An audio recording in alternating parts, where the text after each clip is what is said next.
Alright guys, इस video में देखेंगे कि हम EC2 इंस्टेंस कैसे बनाते हैं AWS के पोर्टल पे। 2022 में काफ़ी ज़्यादा चेंजेस किए हैं AWS ने अपने पोर्टल पे और काफ़ी नया लुक दिया है अपने पोर्टल को। तो कुछ लोगों को काफ़ी कंफ्यूजिंग लग सकता है जो फर्स्ट टाइम यूज़र्स हैं, क्योंकि ट्यूटोरियल्स वीडियो पे काफ़ी पुराने पड़े हुए हैं। तो इस वीडियो में देखेंगे कि नए पोर्टल पे कैसे EC2 इंस्टेंस बनाते हैं। तो सबसे पहले अपने ब्राउज़र में AWS का अकाउंट हम खोल लेते हैं। तो यहाँ पे aws.amazon.com पे हमें जाना पड़ेगा। यहाँ पे माई अकाउंट्स के अंडर AWS मैनेजमेंट कंसोल के अंदर जाएंगे। फाइन, यहाँ पे हम दो तरीके से लॉगिन कर सकते हैं, चाहे रूट यूज़र या IAM यूज़र। तो यहाँ पे हम एज अ रूट यूज़र ही लॉगिन कर लेंगे। तो यहाँ पे आपका जो आईडी और पासवर्ड है वो यहाँ पे आप अपना एंटर कर सकते हैं।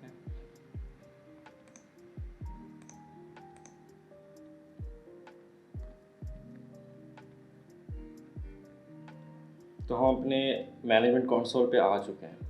तो EC2 इंस्टेंस के लिए यहाँ पे ऑलरेडी मेंशन है, क्योंकि मैं ऑलरेडी पहले यूज़ कर चुका हूँ यहाँ पे।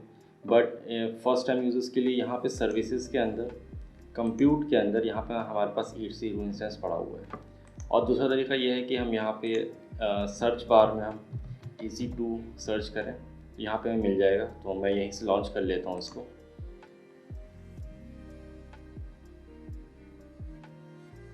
तो यहाँ हमारे पास बता रहा है कि हमारे पास रनिंग इंस्टेंसेस कितने हैं और हमारे पास नॉर्मल इंस्टेंसेस कितने हैं जो अभी रनिंग स्टेट में नहीं है। तो हम यहाँ इंस्टेंसेस पे जाते हैं। तो यहाँ पास दो इंस्टेंसेस हैं, A और B, जो कि मैं ऑलरेडी पहले बना चुका हूँ और ये टर्मिनेट में कर चुका हूँ यूज़ करके। बट हम यहाँ पे एक नया इंस्टेंस लॉन्च करने वाले हैं। तो उसके लिए यहाँ पे हम लॉन्च इंस्टेंस पे क्लिक करेंगे। उसके बाद हमारे पास यहाँ एक पेज आ जाएगा। तो यहाँ पे ऊपर में लिखा है, you have been opted into the new launch experience. इस वजह से, क्योंकि जो पुराना जो सिस्टम था वो उन्होंने हटा दिया है और एक नए तरीके से इन्होंने लाने की कोशिश की है। तो इसको हम अभी हटा देंगे कि हम नए तरीके से देखने वाले हैं। सबसे पहले यहाँ पे जो चीज़ है वो नेम एंड टैग्स है। तो हम अपने जो वर्चुअल मशीन है उसको फर्स्ट ऑफ ऑल अपना एक नेम दे देंगे। तो मैं इस पर्पस को डेमो नेम दे देता हूँ। सेकंड चीज़ है यहाँ पे एप्लीकेशन एंड OS इमेजेस। तो यहाँ पे हम सेलेक्ट करना है कि हम कौन सा ऑपरेटिंग सिस्टम यूज़ करना चाहते हैं। तो कुछ ऑप्शंस ऑलरेडी मेंशन है यहाँ पे कुछ ऑप्शंस ऑलरेडी मेंशन है यहाँ पे। Amazon Linux है, उबंटू है, विंडोज़ है, रेड हैट है। और इसके अलावा और ऑप्शंस अगर आप देखना चाहते हो तो यहाँ ब्राउज फॉर AMI करें। तो इधर हमको बहुत सारे इमेजेस मिल जाएंगे। तो ये काफ़ी पॉपुलर है हम लोग का AWS Linux, फिर हमारा macOS है, फिर रेड हैट है, उबंटू है, और यहाँ पे माइक्रोसॉफ्ट सर्वर 2019 मिल जाएगा, 19 विद बेस एंड कंटेनर्स। तो फॉर एग्जांपल यहाँ पे बेस है और यहाँ बेस विद कंटेनर्स है। तो जिस तरह का आपका यूजेज है उस तरह का आप ऑपरेटिंग सिस्टम यहाँ से अवेल कर सकते हैं। और यहाँ पे एक और चीज़ देखनी ज़रूरी है कि यहाँ पे हमारा फ्री टियर मेंशन्ड है। इसका मतलब यहाँ पे ये है कि ये फ्रीली अवेलेबल है, इसके लिए आपको कोई चार्जेस नहीं देने पड़ेंगे।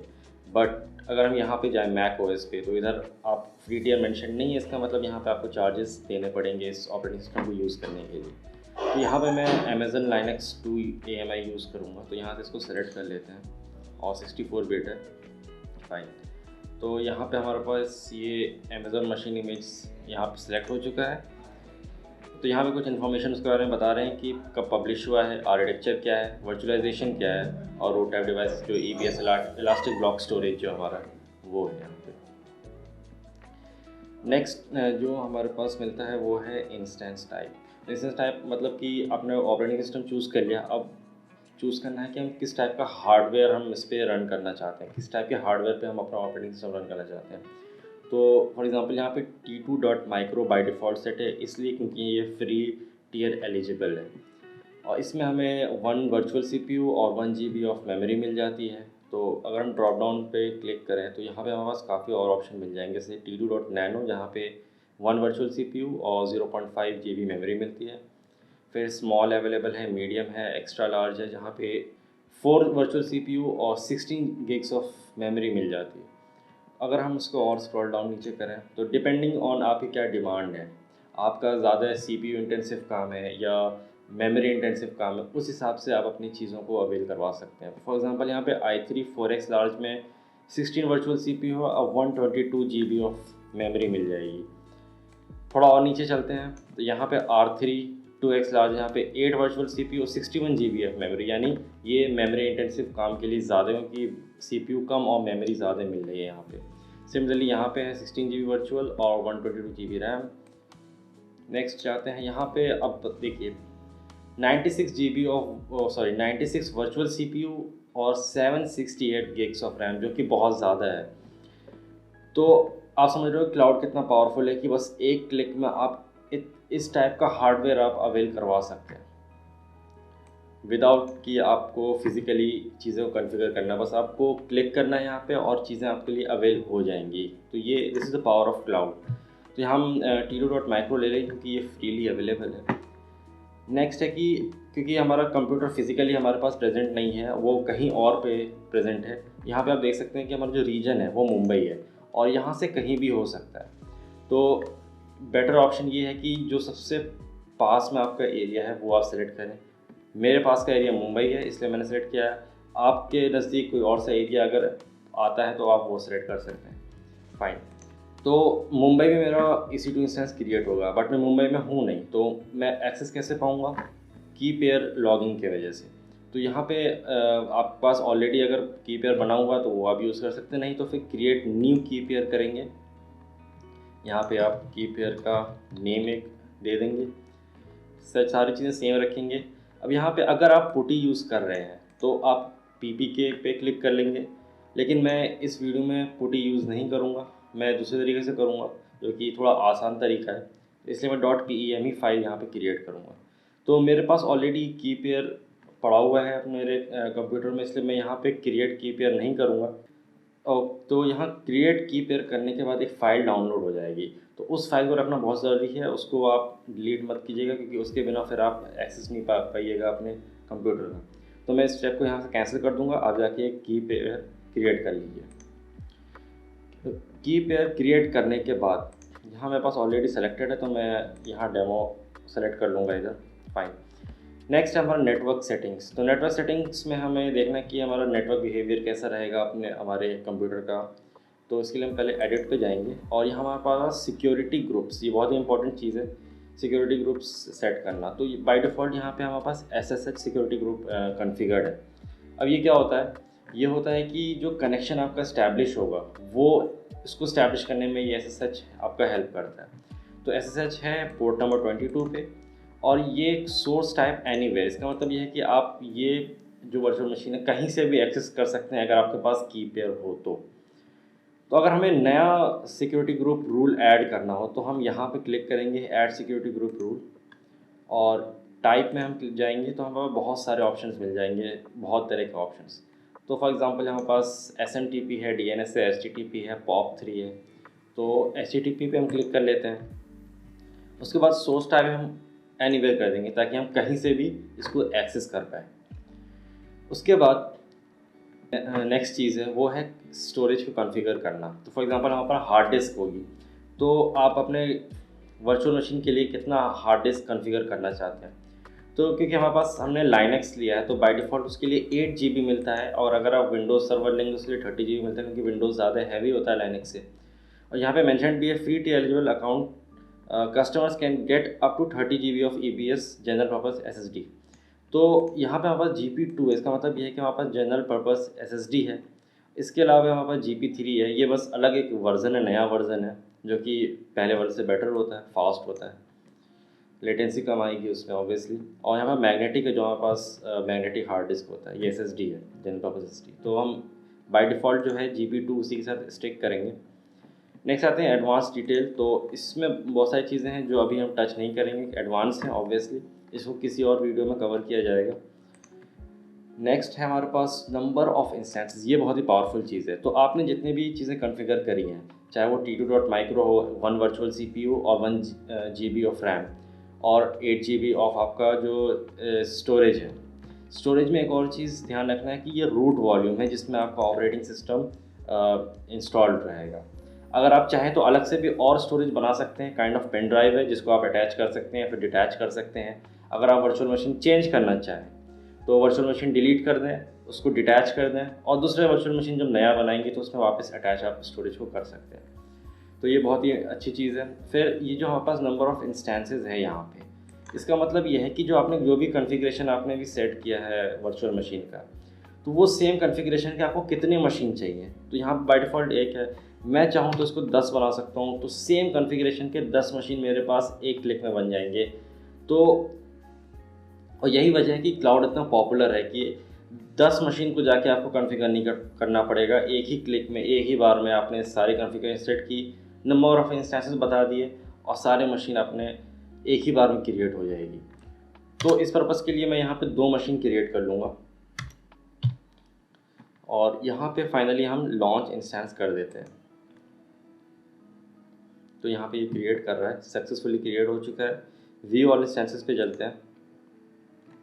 तो ए बी हमारे पुराने वाले थे, तो मैं रिफ़्रेश करता हूँ। तो यहाँ डेमो नाम के 2 इंस्टेंसेस और बन गए हैं, आप देख सकते हैं। इंस्टेंस जो अभी पेंडिंग है वो इस वजह से क्योंकि अभी यहाँ पे रनिंग दिखाएगा अभी थोड़ी देर में, स्टार्ट होने में 2 मिनट का टाइम लगता है।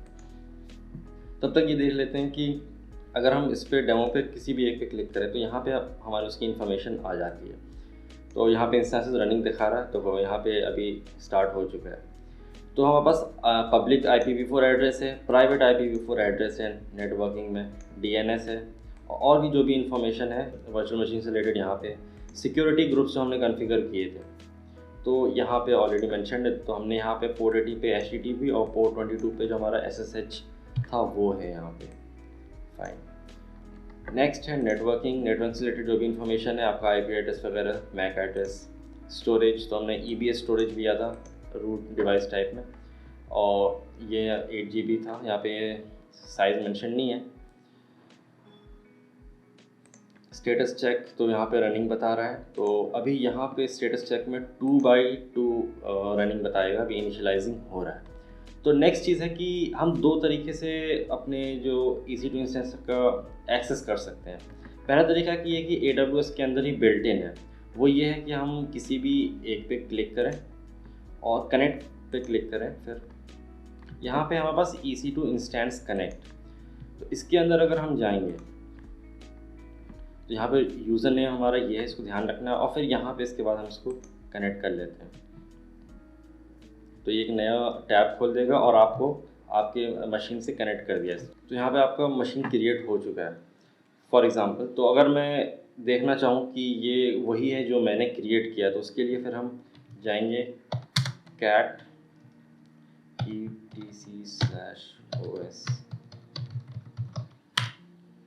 etc/os रिलीज़ पे जाना पड़ेगा। फाइन। तो यहाँ पे हमें दिखता है कि Amazon Linux है, वर्जन 2 है। तो हमने Amazon Linux 2 AMI हमने सेलेक्ट किया था, तो यहाँ पे वही चीज़ है। तो एक पहला तरीका ये है कि हम इसी के अंदर ही से हम इसको एक्सेस कर सकें। अब मैं इसको हटाता हूँ और दूसरा तरीका ये है कि हम इसको SSH क्लाइंट से कनेक्ट करें। तो अगर आप चाहते हैं कि आप अपने कंप्यूटर के अंदर ही करना चाह रहे हैं तो उसको वैसे भी कर सकते हैं। उसके लिए आपको यहाँ पे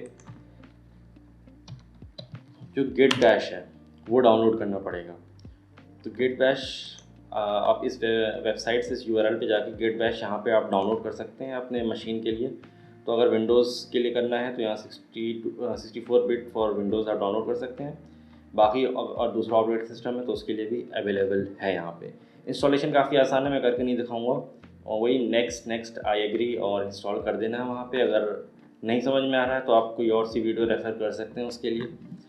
मेरे में ऑलरेडी है तो मैं यहीं से गिट बैश मैं ओपन कर लूँगा, तो ये इस टाइप से टर्मिनल आपका ओपन हो जाएगा। तो सबसे पहले आपकी जो की पेयर डाउनलोड हुई है वो जिस फोल्डर में हुई है आपको उस फोल्डर में रीलोकेट करना पड़ेगा। तो मेरे डाउनलोड्स फोल्डर में वो की पेयर पड़ी हुई है, तो मैं अपनी डायरेक्टरी चेंज करके मैं डाउनलोड्स फोल्डर में जाऊंगा और इस फोल्डर में मेरा वो demo.pem फाइल पड़ी हुई है। नेक्स्ट हमें करना है कि हमें ये जो SSH क्लाइंट पे जाने के बाद यहाँ पे थर्ड नंबर का जो रूल है chmod 400 demo.pem, यहाँ पे ध्यान रखना कि जो की पेयर का जो नेम है वो यहाँ पे वैसे ही के वैसे सेम होना चाहिए, डिफरेंट होगा तो नहीं होगा। इसको आप यहाँ से कॉपी कर लें और यहाँ पे जाके इसको पेस्ट कर दें। एंटर करेंगे, कोई एरर नहीं आया, बिल्कुल सही हुआ। फिर नेक्स्ट है हमारे पास जो एग्जाम्पल है यहाँ पे 4th के नीचे। सो demo.pem नाम बिल्कुल सेम होना चाहिए, ये बात ध्यान रखना है। फिर इसको भी हम यहाँ पे जाके पेस्ट कर देंगे और एंटर कर देंगे, और ये हमें फिर कनेक्ट कर देगा अपने वर्चुअल मशीन से। थोड़ा टाइम लगेगा, देखते हैं इसको।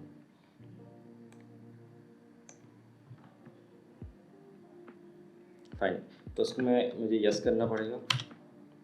ओके, तो हमारे पास अमेजन लाइनक्स 2 में हम लॉगिन कर चुके हैं, और कैसे कर चुके हैं, एज अ EC2 यूज़र। तो हमें रूट यूज़र बनना है, तो हमें सूडो सू करना पड़ेगा यहाँ पे। तो यहाँ पे हम रूट यूज़र बन चुके हैं यहाँ पे इधर। और फिर अगर मैं कुछ लाइनक्स कमांड चला के दिखाऊँ तो यम अपडेट -y अगर मैं करूँ तो देखिए ये पैकेजेस को अपडेट कर रहा है। मैं कुछ फाइल्स एंड फोल्डर्स बनाता हूँ, तो फाइल 1 फाइल 2 एंटर करूँ, ls करूँ, मेरे पास फाइल 1 और फाइल 2 क्रिएट हो चुकी है। तो इसी तरीके से हमारे पास और भी इमेजेस जैसे उबंटू है या और भी लाइनक्स का ऑपरेटिंग सिस्टम है, उसको हम यहाँ पे अवेल करवा सकते हैं बहुत ही आसानी से। विंडोज़ वर्चुअल मशीन को एक्सेस करने का थोड़ा डिफरेंट तरीका है उसको, तो उसके बारे में हम नेक्स्ट वीडियो में डिस्कस करेंगे। अगर वीडियो पसंद आई तो ज़रूर कमेंट, लाइक और सब्सक्राइब करें। Fine, okay.